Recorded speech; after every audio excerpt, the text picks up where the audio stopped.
शिवरात्रि का महात्म्य है और शिवरात्रि के महात्म्य के में बता रहे हैं। व्याधेश्वर शिवलिंग का महात्म्य बताते हैं।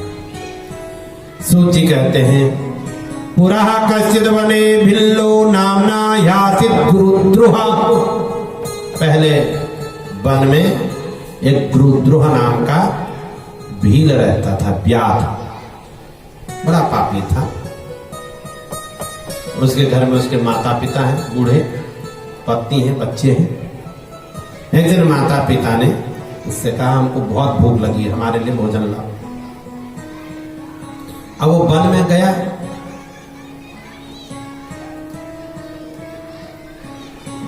वन में गया, उसको कहीं कोई कंदमूल नहीं मिला, कोई पशु नहीं मिला, कोई पक्षी भी नहीं मिला जिसको मार करके अपने घर वालों की भूख मिटा सके। इतने में सायंकालीन समय हो गया, सायंकाल हो गया, तो एक तालाब के किनारे गया, सरोवर के तट पर गया। वहां उसने जल पिया, सोचा आज दिन भर मुझे कुछ नहीं मिला और इस तालाब में रात्रि के समय कोई ना कोई पशु तो जल पीने आएगा ही, मैं उसको मार डालूंगा। उसने एक पात्र में जल भर लिया, उसके बाद पात्र था एक, उसमें जल भर लिया और वहीं एक बेल के वृक्ष में जाकर के बैठ गया कि कोई पशु आएगा पानी जल पीने के लिए, मैं उसको मारूंगा। वो बैठा था, रात्रि का पहला प्रहर चल रहा था और उस दिन शिवरात्रि थी। वो दिन शिवरात्रि का है और उसको मालूम नहीं, क्योंकि तो वनवासी है, वो तो अनजान है, अज्ञानी है, उसको मालूम नहीं आज शिवरात्रि है। और वो वृक्ष में बैठ गया। इतने में उसने देखा कि एक मृगी, एक हिरनी जल पीने के लिए आ रही है। हिरनी को देख करके उसने कहा, अच्छा बहुत बढ़िया हो गए, तो हिरनी आ गई, शिकार मिल गया।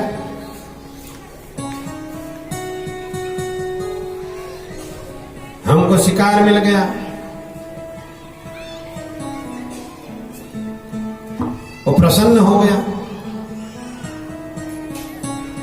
उसने प्रसन्न होकर के अपना धनुष उठाया और धनुष उठाते समय, बाण लगाते समय उससे बेलपत्र टूट गए कुछ, और उसका जल का पात्र हिला।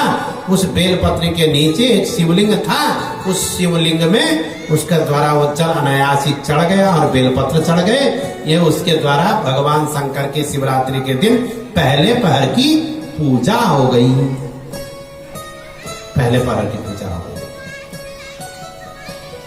अब वो मृगी ने जब जल पिया और उसकी ओर देखा, मृगी ने कहा, किम कर्तुम इच्छसि व्याध सत्यम वद ममाग्रतः। तश्रुत्वा हरिणी वाक्यम व्याधो वचनम अब्रवीत।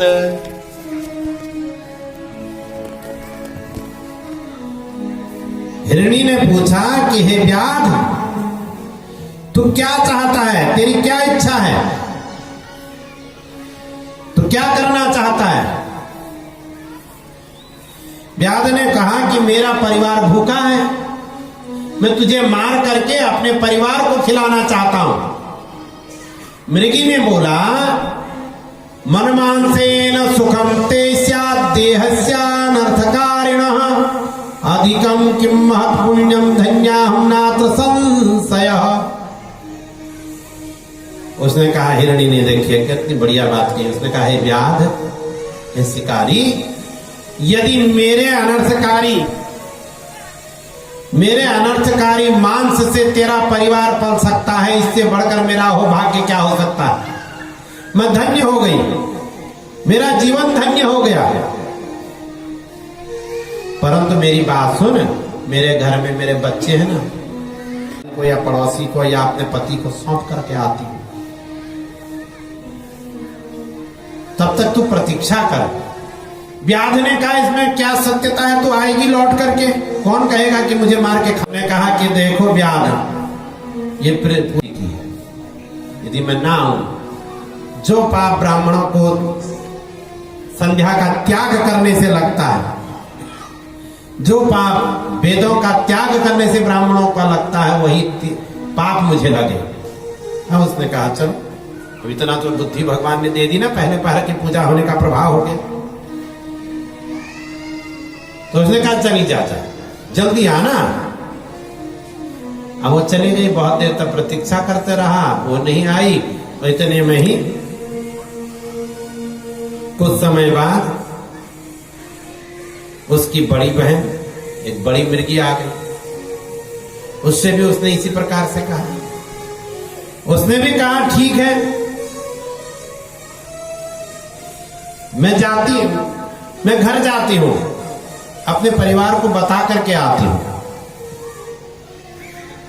ऐसे करके जब वो उस पर बाण चलाना चाह रहा था, उस मिर्गी पर दूसरी जो आई है हिरनी, उस समय भी दूसरा पहर चल रहा था। उसने धनुष उठाया था, धनुष से उठाने से बेलपत्री टूटी, जल का पात्र हिला, जल गिरा शिव जी पर, बेलपत्री गिरी, दूसरे पहर की पूजा हो गई उससे द्वारा, बिना इच्छा के ही हो गई। अब इस प्रकार दूसरी हिरनी भी चले गई। रात का तीसरा पहर शुरू हो गया, कोई आया नहीं, वो भूखा है। तो इतने में एक हिरन आ गया। हिरन आ गया, तीसरे पहर में हिरन को देख के उसने जल्दी से बाण उठाया। बाण को उठाने से पात्र हिला, बेलपत्री टूटी, तीसरे पहर की पूजा हो गई, शिव जी के ऊपर गिरा तो अनायासी। 3 प्रहर की उसकी पूजा हो गई। हिरन ने कहा कि तुम्हारी क्या इच्छा है? उसने कहा मैं तुझे मार के खाना चाहता हूं। हिरन ने कहा मैं धन्य हूं, परंतु मैं घर जाता हूं, अपनी पत्नी बच्चों को तो बताता हूं, नहीं तो वो दुखी हो जाएंगे, मुझे ढूंढते रहेंगे मैं कहां गया। तो व्याध ने कहा ये समागताश्चात्र ते ते सर्वे त्वया यथा कथयित्वा गता ह्यत्र नान्यन्त्यद्यापि वंचकाः। अरे हिरन, जो यहां आते हैं वो तेरे ही जैसा बोल के चले जाते हैं। जैसा तू बोल रहा है ऐसा ही सब बोल करके चले जाते हैं।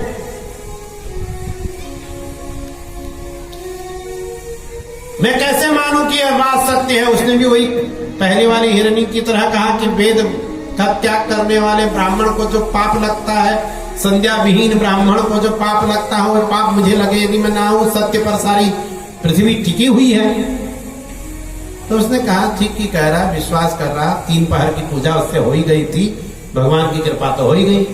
देखा जा, अब घर गया, तीनों मिले, तीनों ने बातचीत की। अब उसमें वो जो पहली मिर्गी आई थी उसने कहा पहले मैं गई थी, मैं कहे वचन दे के आई हूं आऊंगी, तुम घर में रहो, पिता के बिना बच्चे अनाथ हो जाते हैं। हिरन ने कहा नहीं, माता के भी पिता मर जाए, माँ जैसे तैसे बच्चों को पाली लेती है। तो आखिरी में यह हुआ निर्णय कि हम तीनों चलते हैं, बच्चों को पड़ोसी को दे जाते हैं। अब बच्चे पड़ोसियों को दिए, अपना तीनों चले। बच्चों ने कहा जहां माता पिता जा रहे हैं, जो उनकी गति होगी वो हमारी भी होगी, हम भी उन्हीं के साथ जाएंगे। अब बच्चे भी चले गए। और इधर उसने देखा कि हिरणों का झुंड आ रहा है, चौथा प्रहर शुरू हो रहा है। खुश हो गया, उसने कहा 5 हिरणों को मारूंगा, बहुत दिनों तक का हमारे महीने भर का आहार हो जाएगा। खुश हो गया। उसने जैसे ही बाण उठाया, धनुष उठाया, बेलपत्री टूटी, जल का पात्र पूरा का पूरा शिव जी के ऊपर गिर गया। शिव जी की 4 पहर की पूजा हो गई। बोलो शंकर भगवान की। शिवरात्रि का यह महत्व है। देखिए, शिवरात्रि मैंने रात्रि में 4 पहर भगवान को जल चढ़ाना। अब उसको जब उसने 4 पहर की बुद्धि हो, उसने भगवान का पूजन कर दिया तो उसकी बुद्धि निर्मल हो गई। तो कह रहा है, कहता है एते धन्या मृगाश्च व ज्ञानहीना सुसम्मताः स्वीयेनैव शरीरेण परोपकारेण रताः। अरे कहता है कि धन्य है ये मृग, पशु होते हुए भी परोपकार कर रहे हैं। ये पशु होते हुए भी परोपकार कर रहे हैं। और मनुष्य जन्म संप्राप्य साधित्यम किम मयाधुना। उसने कहा कि मेरा तो मनुष्य का जन्म है, मैंने क्या साधना की अपने जीवन में, मैंने क्या प्राप्त किया? कुछ भी नहीं। मैंने निरपराध पशु पक्षियों को ही जीवन भर मारा है, और ये पशु होकर के देखो मेरे परोपकार के लिए आ रहे हैं। धन्य है ये। उसकी इस भावना को देख करके, उसका इस प्रकार की भक्ति देख करके अंतिम में जब उसकी बुद्धि निर्मल हो गई, उसको ज्ञान की प्राप्ति हो गई, तो भगवान शंकर प्रकट हुए।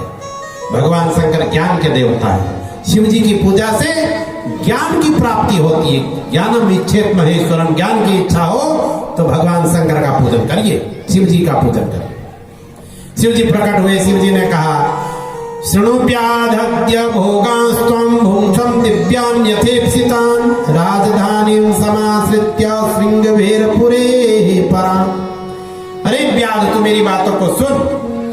तू अभी से श्रृंगबेरपुर में चले जा, तेरा नाम गु होगा, आज से तो गुहराज हो जा। और देख, मेरी कृपा से तूने मेरी पूजा की ना, मैं तुझे वर देता हूं, तुझे राम जी मिलेंगे, राम से तेरी मित्रता होगी, और राम के चरणों की सेवा करके तू मुक्ति को प्राप्त करेगा। तो देखो, ऐसे भगवान हैं, शिव जी ही राम को देते हैं। राम नाम का मंत्र, ये तारक मंत्र है, इसको हमारे विश्वनाथ जी देते हैं, मणिकर्णिका घाट में कान में फूंकते हैं। तो राम नाम शिव जी ने दे दिया उसको, कहा तुझे राम से मित्रता होगी, राम के चरणों की सेवा करने से तू मुक्त होगा रे गुहराज। तो ये शिवरात्रि का महात्म्य है। शिवरात्रि को जो 4 पहर पूजा करता है शिव जी की, उसकी सारी इच्छाएं पूर्ण हो जाती है, मुक्ति को प्राप्त करता है। अनजाने में किए गए पूजन से जब व्याध की यह गति हो गई, जब व्याध को यह गति मिल गई, तो हम तो जान करके यदि शिव जी की पूजा करेंगे तो भगवान कैसे कृपा नहीं करेंगे हम पर। तो ऐसा यह शिवरात्रि का महात्म्य है। शिवरात्रि के दिन 4 पहर रात्रि में भगवान का पूजन करिए, भगवान को बिल्वपत्र चढ़ाइए, जल चढ़ाइए। भगवान शंकर इतने से ही प्रसन्न होने वाले हैं। बोलो शंकर भगवान की जय हो।